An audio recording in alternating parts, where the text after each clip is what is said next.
देखो, जिस प्रकार लोक में सोने और चांदी को गलाकर एक कर देने से एक पिंड का व्यवहार होता है। सोना और चांदी मिला देते हैं ना, और मिला हुआ फिर उसे बोलते हैं सफेद सोना, कि सोना की सफेद होता है। उसी प्रकार आत्मा और शरीर की एक क्षेत्र से एक साथ रहने की अवस्था होने से का व्यवहार होता है। देखो देखो, सोने में चांदी मिला दी तो उसे कहा सफेद सोना। सफेद, तो तूने पीली चांदी क्यों नहीं कहा? शांति समझ में आया कि नहीं आया? ये नहीं आता हो समझ में, तो आधा किलो दूध में आधा किलो पानी मिला दिया तो उसे आप क्या बोलते हो? पतला भले ही बोलो कि दूध ही बोलते हो कि पानी, क्यों? और 60% भी पानी मिला दो तो भी पानी बोलेंगे, उसे दूध ही बोलेंगे ना। जो चीज़ कीमती होती है उसमें जो कम कीमत की चीज़ मिलाई जाती है तो वो नामकरण व्यवहार से कीमती चीज़ का होता है, समझे ना? सफ़ेद सोना, कोई ये नहीं कहता कि पीली चांदी। तो वो ये कहते हैं कि सफ़ेद सोने का व्यवहार जिस प्रकार लोक में होता है, ऐसे ही ये जो है ना शरीर और आत्मा, तो ये तो आत्मा जीव है और शरीर अजीब है, तो इसे जीव क्यों कहते हैं, अजीब क्यों नहीं कहते? क्योंकि बंटवारा तो कितना है, आत्मा तो एक द्रव्य है, सुनना, और शरीर अनंत पुद्गल परमाणु है। तो बोटिंग में जाओ तो जमानत जब्त हो जाए, है ना? तो फिर नाम एक किलो पानी में 1 तोला दूध डाल कर और तुम मुझे दूध कहे, क्यों? ऐसा होता है? होता है। शांतिनाथ बैठे हैं, दूसरे शांतिनाथ बैठे हैं, कल्प वृक्ष वाले, इनसे पूछ लो। तो दूध का अभिषेक भगवान का करते हैं और घड़े के घड़े चाहिए, क्यों? तब 1 लोटा दूध में 10 लोटा पानी मिला करके उस दूध से भगवान का अभिषेक करते। भगवान को पीना थोड़ी है, है? क्या प्योर दूध होता है?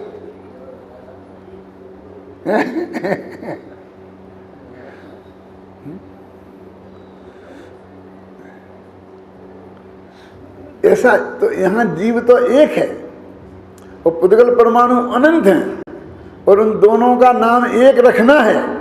तो व्यवहार ने क्या नाम रखा उसका? जीव, अजीब नहीं रखा। बहुमत के हिसाब से रखते तो अजीब रखना चाहिए था ना,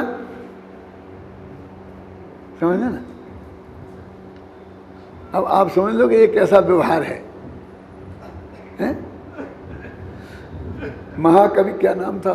माघ नाम का एक महाकवि था, जिसने शिशुपाल वध नाम का महाकाव्य लिखा है, और उसके बारे में ऐसा कहा जाता है कि माघे संति त्रियो गुणा उपमा कालिदासस्य भारवे अर्थ गौरवम और दंडिना पद लालित्यम माघे संति त्रियो गुणा।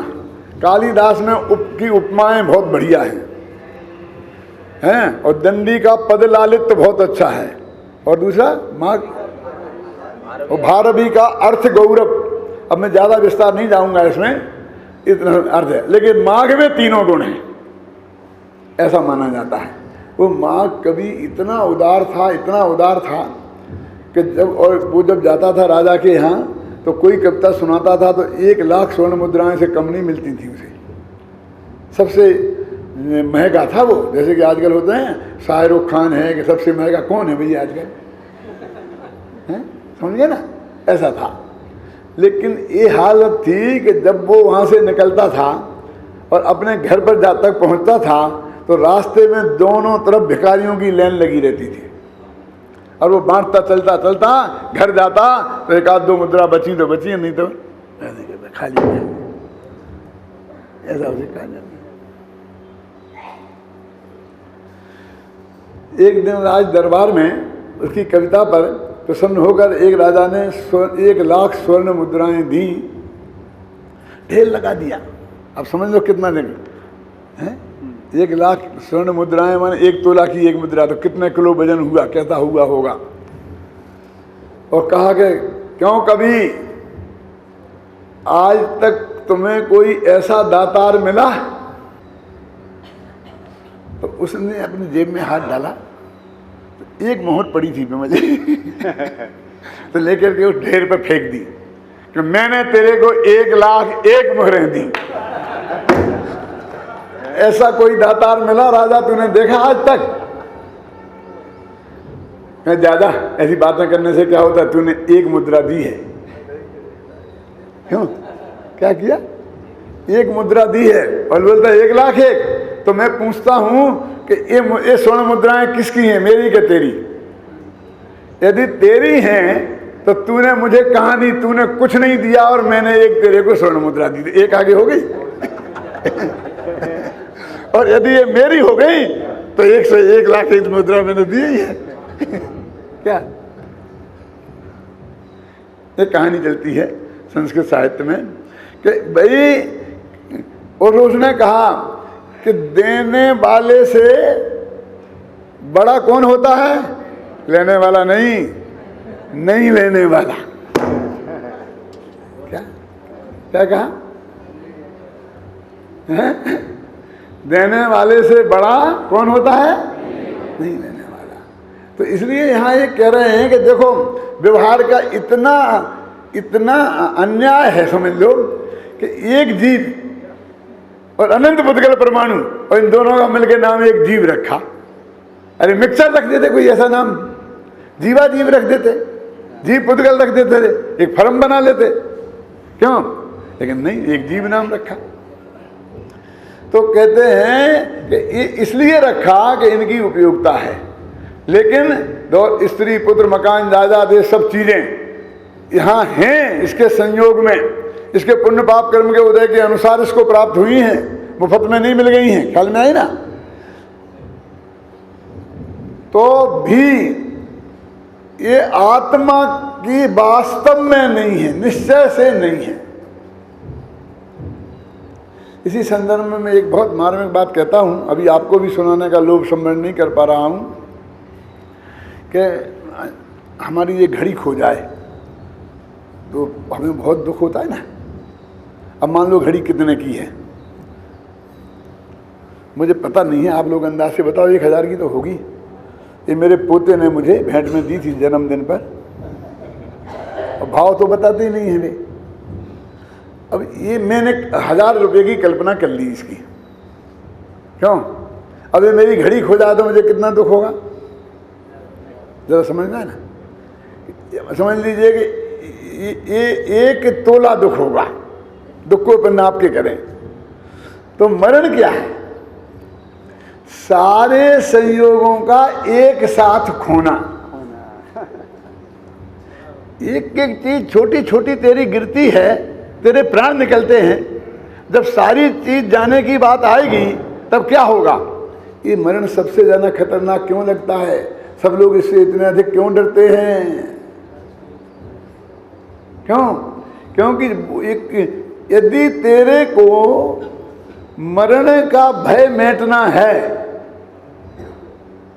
तो तेरे को एक एक चीज का जो तेरे से वियोग होता है, उसमें जो तेरे को दुख होता है, उसकी मात्रा तुझे कम करनी पड़ेगी। एक खो जाए तो समझे ये कल तक, आज तक का ही मेरा इसके साथ संयोग था, जितने काल था भाई, नहीं था, नहीं गई, बस खत्म। इतनी सहजता से स्वीकार करेगा तो सारी चीजें यहां छोड़ के जाएगा और उतनी ही सहजता से दूसरे भव में चला जाएगा। समाधि मरण की तैयारी इसे कहते हैं। क्यों? धीरे धीरे अनाज छोड़ा, फिर दूध छोड़ा, फिर पानी छोड़ा, फिर सांस छोड़ी। क्यों? ये समाधि मरण की प्रैक्टिस नहीं है। समाधि मरण के पहले ऐसा होता है तो कोई बुरा होता है ऐसा भी मैं नहीं कहना चाहता हूं, लेकिन इस सारे संयोगों के संबंध में जो हमारा आकर्षण है, वो आकर्षण और इनसे एकत्व ममत्व तो कम हो, ऐसे प्रयत्न का नाम है समाधि मरण की तैयारी। क्योंकि ये सब छूटेंगे छूटेंगे छूटेंगे और ज्यादा देर नहीं है कि तुम अपनी कह के हमारे भी फंसा रहे हो। तुम्हें नहीं होगी ज्यादा देर, साल 2 साल में चल दोगे। क्यों सुनील, अभी हम तो जमे रहेंगे ना। बात तो सच्ची है, तुम तो जमे ही रहोगे, हम भी चाहते हैं कि तुम जमे रहो, लेकिन हम ये कहते हैं कि वो जो हम में वो तुम में फर्क है वो 10, 20, 50 वर्ष का ही तो है ना। लाख वर्ष तक तो तुम रहने वाले नहीं हो हमसे ज़्यादा। इस अनंत काल में 150 वर्ष क्या होते हैं? क्यों राजेंद्र, मैं तुमसे 2 वर्ष छोटा हूं, मैं तुमसे 2 वर्ष बड़ा हूं, ये क्या हिसाब लगा रहे तुम हैं? क्या मेरे कहने का मतलब है, हम यहां जितने बैठे हुए हैं उन सभी के लिए मैं एक घोषणा करता हूं, घबराना नहीं। एक तो कल की थी दूसरी आज करता हूं। कोई 100 वर्ष से अधिक तक जिंदा रहने वाला नहीं है। ऐसा नहीं कोई 104 वर्ष का नहीं होगा, आज से 100 वर्ष। अब 15-20 वर्ष से तो कोई कम का होगा नहीं। क्यों है कि नहीं? अब फिर 120 वर्ष तक भी जिंदा रहेगा कोई, तब मेरी बात झूठी होगी। और ये बात पर आपको भरोसा होता है कि नहीं? ये बात सच्ची है कि नहीं? तो क्या फर्क है, किसी का संयोग आज छूटा, किसी का संयोग कल छूटा, अंतर क्या है? अनंत अनादि से लेके अनंत काल के बीच में इस 150 वर्ष क्या कीमत रखते हैं, मुझे तो बताओ। लेकिन हमारी स्थिति क्या है इन संयोगों के प्रति?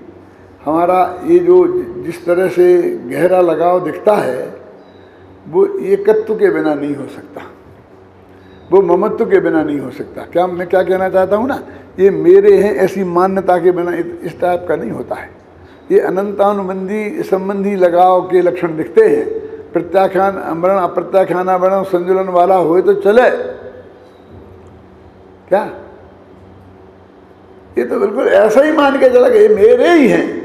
नीचे की पंक्ति में कहा ना, कहाँ है अपन पढ़ रहे थे ना, 27 में कहा है कि निश्चय से देह और दीप कभी एक नहीं है।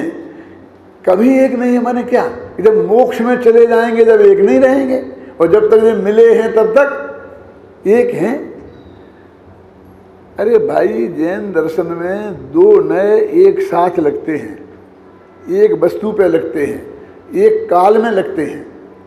तो जो अभी देह सहित है वो ही अभी ही देह से रहित है। इसका नाम निश्चय व्यवहार है।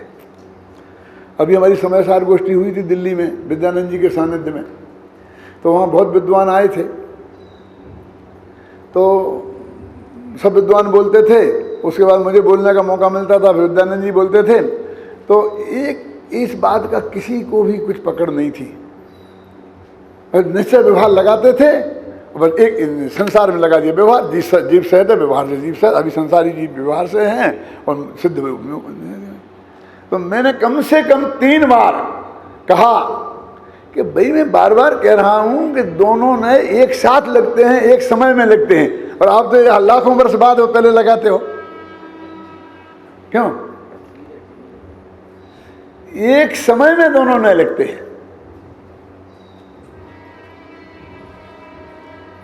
अब उन्होंने नक्की किया है कि अभी एक सेमिनार समय सार की बुलाने वाले हैं, जिसमें दिल्ली में जितने मुनि हैं वो सारे मुनियों को बुलाएंगे।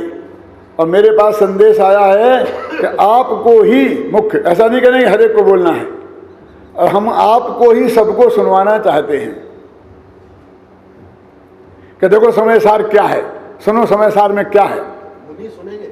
हाँ, सब मुनि सुनेंगे और मुझे वक्ता रखेंगे। ऐसा महाराज का आया है मेरे पास, और मुझे समय मांगा है। तो मैंने कहा भाई अभी तो समय नहीं है। मैंने अपने पर्यूषण के बाद और अपने जयपुर शिविर के पहले के बीच का समय उनको कहा है कि ये समय यदि आपको सेट होता हो तो मैं दे सकता हूँ। सचमुच किसी को पता ही नहीं, कोई देखता ही नहीं। जितनी गहराई से समय सार को देखना चाहिए कोई देखता ही नहीं है। देखो भाई, ये ऐसी चीज़ तो नहीं है कि तुम चलते फिरते खाते पीते करो और हमारे हाथ पड़ जाएगी। वो आचार्य कहते हैं कि व्यवहार नए से जो हमने कहा है वो एक लिमिटेड समय का प्रयोजन पुरता है। गुरुदेव की भाषा में कहूँ तो वो जाने लो तदात्ते जाने लो प्रयोजनवान से। ये तदात्ते क्या है? निश्चय नय को भी प्रयोजनवान है लिखा है, और व्यवहार नय को तदात्ते प्रयोजनवान लिखा है। तदात्ते माने उस परिस्थिति में उतने काल तक, क्या उस परिस्थिति में इतने काल तक, क्या मतलब कि तुम मेरे पिताजी हो उस परिस्थिति में और 150 वर्ष तक, पहले भी नहीं थे और बाद में भी नहीं। अब सुने, तदात्ते माने वर्तमान, त्रिकाल की बात नहीं है ये, वो तदात्ते शब्द से ऐसा कहते हैं। और बात जब आत्मा और ज्ञान की बात कहते हैं तो वो अनादि अनंत होता है। तो यहाँ ये कह रहे हैं कि जब तुम शरीर में विद्यमान हो, स्त्री पुत्रादि के बीच में रह रहे हो, चक्रवर्ती हो, तब तुम न स्त्री हो, न पुत्र हो, न शरीर हो, इनसे भिन्न, बिल्कुल भिन्न, अत्यंताभाव की वज्र की दीवार जिनके बीच में है, ऐसे भिन्न तुम हो। आचार्य कुंद देव ने 2000 वर्ष पहले इसे इसी पवित्र भारत भूमि पर बनाया। इसकी पड़ेगा। जब ये बात यहाँ तक आई तो शिष्य ने कहा कि नहीं अब बहुत हो गई, अब बर्दाश्त के बाहर की बात हो रही है, इसलिए अब हम नहीं, कि तुम्हें कुछ पता है कि तुम क्या कह रहे हो? कि शरीर के आधार पर, शरीर और आजीव को एक मानकर सारा स्तुति साहित्य लिखा गया है ना? सारा पुराण साहित्य लिखा गया है, चरणानी योग लिखा गया है और करुणानी योग भी लिखा गया है। इसमें तो अकेले स्तुति साहित्य की बात की, लेकिन मैं आपको बताता हूं कि सब शरीर और जीव के संयोग के आधार पर लिखे गए अनुयोग हैं। ऋषभदेव के 2 बेटे थे। ये कोई ऋषभदेव की आत्मा के नहीं थे वे बेटे, वो ना अकेले शरीर के थे। और ऋषभदेव अकेले आत्मा का नाम नहीं था, ना अकेले शरीर का। तो जितने भी पुराण हैं जिनमें कहानी है, वो सब शरीर और आत्मा को एक मान करके लिखी गई है और उन्हीं का सारा वर्णन है।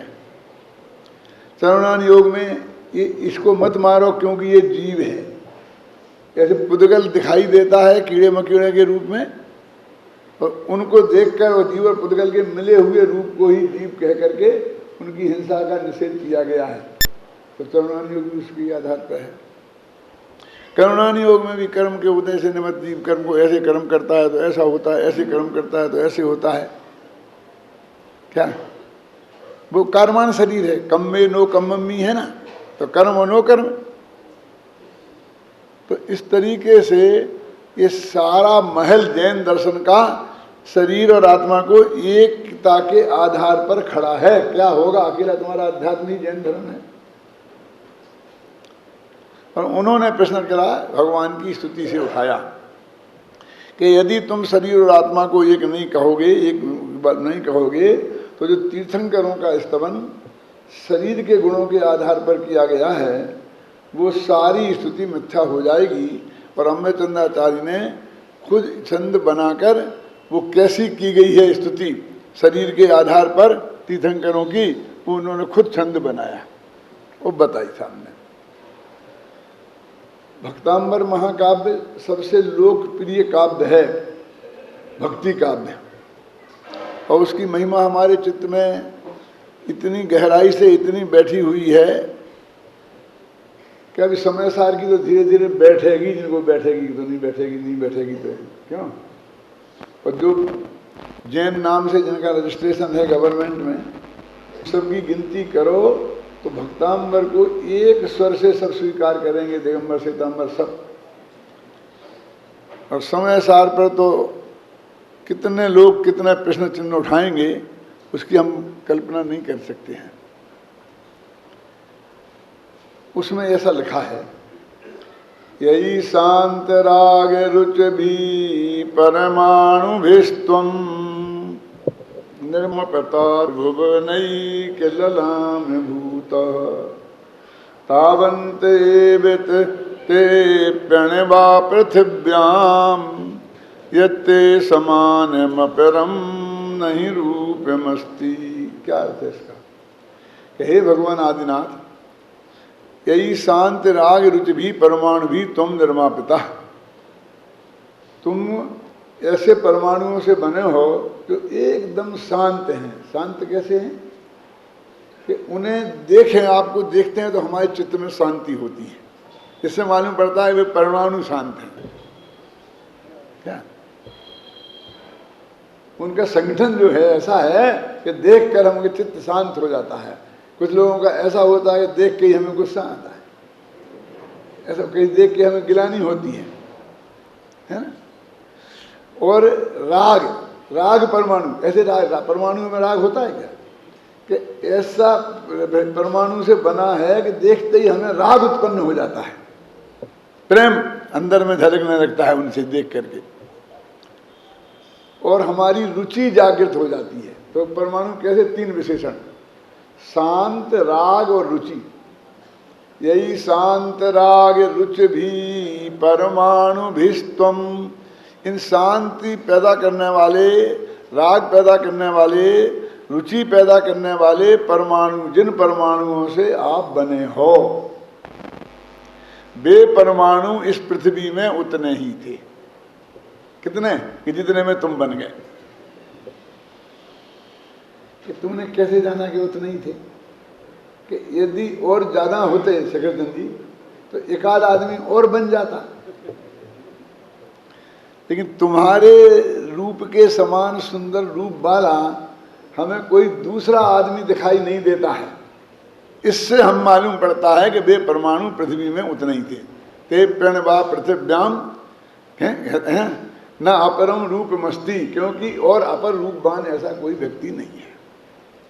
और हम बहुत गदगद होकर के उसके पढ़ते हैं, अर्थ हैं, कितने लोग अर्थ समझते हैं, वे तो गदगद होंगे ही, लेकिन जो नहीं समझते हैं वे भी गदगद होते हैं।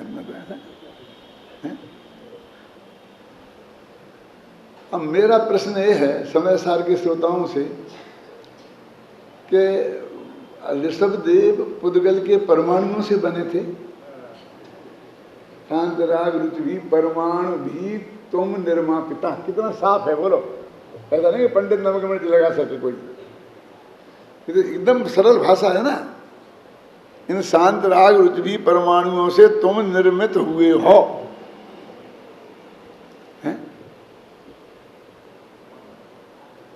बोलो क्या करें? इस पे क्रॉस लगा दें? तुम समझते हो भक्तांबर पे प्रश्न चिन्ह उठाने का फल क्या होता है? जीते जी स्वर्गवास। क्यों? सोच लो कि तुमने कह दिया, उन्होंने कहा आचार्यों ने तीर्थंकरों की जो स्तुति की है ऐसी, वो सब बाव हवदि मिच्छा, सब झूठी हो जाएगी। इसलिए मैं कहता हूं तेणदु आदा हवदि दीवो देहो, इसलिए आत्मा देह ही है, देह ही आत्मा है, ये चुपचाप मान लो, ज्यादा माथा पच्ची मत करो। हो गया, बहुत बर्दाश्त के बाहर की बात होगी। क्या ये शिष्य का प्रश्न है? कुंद ने इसी टोन में इसे प्रस्तुत किया है, जो गाथा की टोन को समझ सकते हैं। यदि जीवो न शरीरम तित्थरायादि संथुदी चैवे सब्बाव हवदि मिच्छा तम महादेहो हवदि नादा तम महाआदा हवदि देहो। इसलिए देही जीवे जीवी देव, ऐसा मान लो चुपचाप, बस इसमें ही भरा। कुंद कुंद की मूल गाथा में एक एक स्पष्ट शब्दों में अर्थ किया है। आगे की गाथाओं में अमृतचंद ने कुंद कुंद ने जवाब दिया है, लेकिन अमृतचंद ने इनकी जवाब वाली गाथा की उत्थानिका में बस एक आधा नहीं पाव वाक्य लिखा। मैं तो कहता हूं 2 अक्षर लिखे। क्या लिखे? नैवम, ऐसा नहीं है, एम नथी रखल। कि वो तीर्थंकरों की स्थिति झूठी नहीं होगी और देह और आत्मा बिल्कुल जुदे जुदे हमने बताए हैं, वो भी कायम रहेंगे। नहीं? और तुम ऐसा क्यों बोलते हो? तो वो कहते नए विभाग अनभिज्ञोषी, कि तुम नए विभाग को नहीं जानते हो, इसलिए तुम ऐसी बात करते हो। समझे ना? इनका जवाब समझ लो पत्थर से दिया कि नए चक्कर पढ़ो, है ना, और हमारी संजीव गोदा की क्लास में बैठना, फिर बात करना। इस भाषा में जवाब दिया क्या? नैवम नए विभाग अनभिज्ञोषी, ऐसा नहीं है, तुम नए विभाग को नहीं जानते हो इसलिए ऐसी बातें करते हो। और फिर उन्होंने नए विभाग बताया। व्यवहारणयो भासदी जीवो देहो हवदि खलु इक्को नदु निश्चयेन जीवो देहो भी कदापि एकट्ठो। क्या अर्थ है इसका? बहुत सरल कथा है कि व्यवहार में कहता है कि जीव और देह वास्तव में एक है। क्यों? संजीव लिखा ना, मैं तो निश्चय से नहीं कहा, नहीं तो झगड़ा हो जाता अभी, इसलिए वास्तव में कहा। व्यवहारणयो भासदी जीवो देहो हवंदि खलु। खलु का क्या अर्थ होता है बताओ? पूछ लें सारे पंडितों से, हिंदुस्तान में जाकर मुनियों से। खलु माने निश्चय से होता है।